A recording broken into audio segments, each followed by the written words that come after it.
북한은 엄청난 핵무력을 고도화시켰습니다. 그때 당시 그분들의 판단이 옳았는지 몰라도 지금 보면 틀렸습니다. 국민한테 사과하고 불편한 진실을 우리 국민이 모두가 당당히 맞서서 북핵에 대응해야 할 때라고 생각합니다.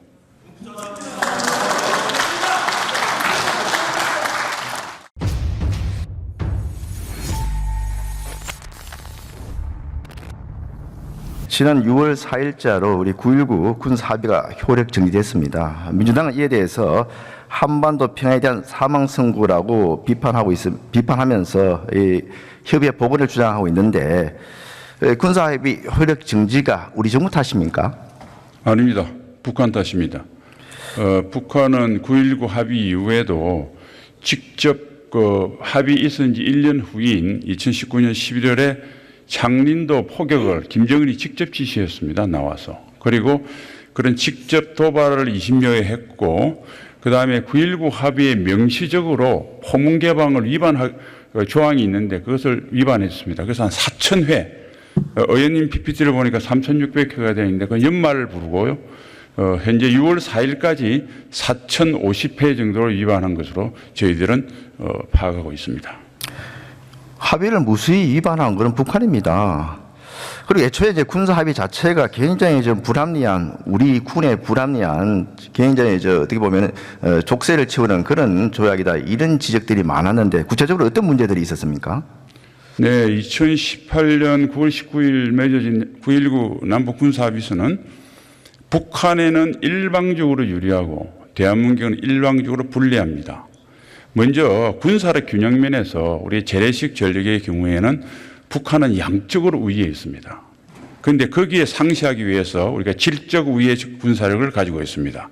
그 질적 우위의 핵심이 공중 감시 정찰과 정밀 타격 능력입니다. 그게 비행 금지 구역으로 해서 제한을 받았습니다. 두 번째는 남북한의 국가의 속성입니다. 대한민국은 먼저 선전 공격을 하지 않는 나라입니다.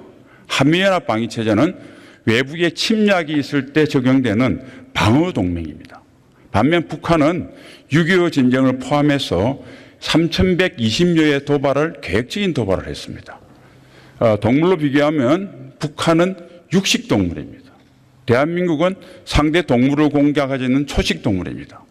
육식 동물과 초식 동물 사이에 있는 울타리를 허물고 CCTV를 허물어서 평화롭게 살자 말이 됩니까? 말이 되지 않습니다. 그다음에 북한은 국제법을 어기고 범죄 국가입니다. 범죄자입니다. 우리는 선량한 시민입니다. 울타리 허물고 범죄자와 시민이 편히 잠을 자자 이 역시 말이 되지 않습니다. 끝으로 세 번째는 남북한의 전략 환경, 작전 환경이 상이합니다. 자, 판문점을 기점으로 평양까지가 140여 킬로고요. 서울은 50킬로입니다. 그런데 동양 동수로 줄이면 누가 불리합니까? 훨씬 우리의 소위 서울 이북의 지역이 전략적 가치가 높습니다. 이거는 마치 강남 땅 1,000평하고 전방 골짜기 있는 땅 1,000평하고 똑같은 면적이니까 교환하자는 소리하고 똑같은 소리입니다. 더 심한 건 NLL입니다. 서해 평화수역이라고 하면서 NLL을 기점으로 북쪽은 50km, 대한민국은 85km입니다. 훨씬 우리가 더 많이 양보했습니다. 이것은 강남 땅 1,000평하고 골짜기 땅 600평과 교환하자는 소리가 똑같습니다. 그래서 전반적으로 9.19 합의는 북한에게 일방적으로 유리한 이적성 합의입니다. 그런데 이렇게 불공평하고 굴종적인 군사 합의를 문재인 정부는 왜 체결을 했고 또 지금 민주당이 복원을 주장하는 이유는 뭐라고 생각하십니까? 예, 저는 그렇게 생각합니다. 남북 교류 협력도 중요하죠. 그러나 국가가 정치가 지향해야 될 가장 중요한 가치는 국민의 생명과 재산을 보호하는 길입니다. 그것도 3,120의 우리 생명과 재산을 노린 적으로부터 뭐가 더 중요한지 가치 착오에서 비롯된 일이라고 생각합니다. 그래서 무인기에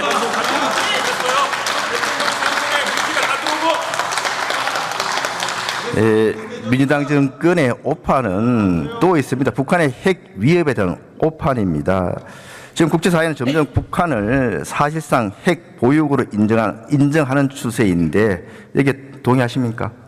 핵 보유국으로 우리가 인정하면 안 되고 인정해서도 안 됩니다. 그러나 우리가 군사대비태세를 구축함에 있어서 핵 보유국 인정과 상관없이 실질적인 핵무장을 했다는 전제로 국민의 생명과 재산을 보호하기 위한 대비태세를 확고히 구축해야 됩니다. 그것도 한미연합 방위태세를 가지고 구축해야 됩니다. 현재 북한의 핵 능력은 어떻게 좀 판단하고 계십니까? 상당한 핵탄두를 만들 수 있는 핵물질을 보유하고 있고, 여러 의원님도 잘 아시다시피 여러 차례 다종의 미사일을 핵투발 수단입니다. 시험을 했기 때문에 상당한 능력을 보유하고 있는데 구체적인 수치는 제가 공개적으로 말씀드리는 게 적절치 않은 것 같습니다. 북한의 핵 개발과 관련해서 김대중 대통령은 북한의 핵 개발 능력이 없다고 했고 노무현 대통령은 북핵이 공격력이 아니다 했고 또 문재인 대통령은 김정은이 비핵화 의지가 확고하다 이렇게 이야기하면서 한결같이 북한의 핵 개발 의지를 오판하고 비호해 왔습니다. 여기에 대해 어떻게 생각하십니까? 제가 그 세 분의 대통령을 구체적으로 거명하지 않겠지만 지금 현재 있는 팩트, 사실을 보면 북한은 엄청난 핵무력을 고도화시켰습니다. 그때 당시 그분들의 판단이 옳았는지 몰라도 지금 보면 틀렸습니다.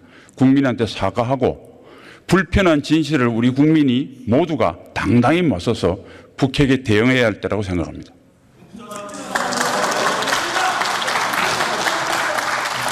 그렇습니다. 이게 역대 민주당 정권의 오판이 한두 번도 아니고 이렇게 계속 반복한다는 것은 정말 몰랐다면 무능한 것이고 알고도 이렇게 모른 척했다면 정말 국민의 생명을 위험에 빠뜨린 반역행위라고 생각하지 않습니까?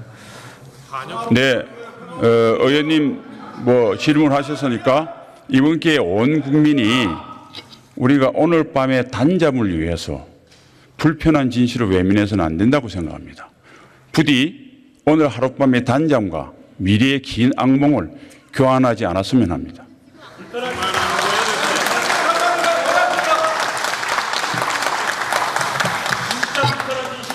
김성수 의원님 잠깐만요. 여러분 아시다시피 본회의장에서 박수를 치지 못하도록 되어 있습니다. 서로 박수치기 시작하시면 본회의장 질서 유지에 문제가 있으니까 박수를 자제해 주실 것을 부탁을 드립니다. 그리고 그 질의 답변 과정에서 의원님들 항의하시거나 야유하시는 일을 좀 자제해 주시면 좋겠습니다. 시작해 주십시오. 최근에 또 북한이 오물풍선, 드론 등 새로운 공격 수단을 가지고 우리를 위협하고 있고, 저 하마스 사태를 보면은 패러글라이딩을 타고 이게 침투하는 그것도 북한에서 충분히 가능한 침투 공격 수단 아니겠습니까? 이런 부분에 대한 대책이 좀 서 있습니까? 네. 우리 군은 다양한 북한의 도발과 위험 양상을 상정해서 맞춤형으로 대비 계획을 수립하고 열심히 훈련하고 있습니다. 우리 군을 믿어주시기 바랍니다. 예, 들어가셔서 좋습니다. 예. 네.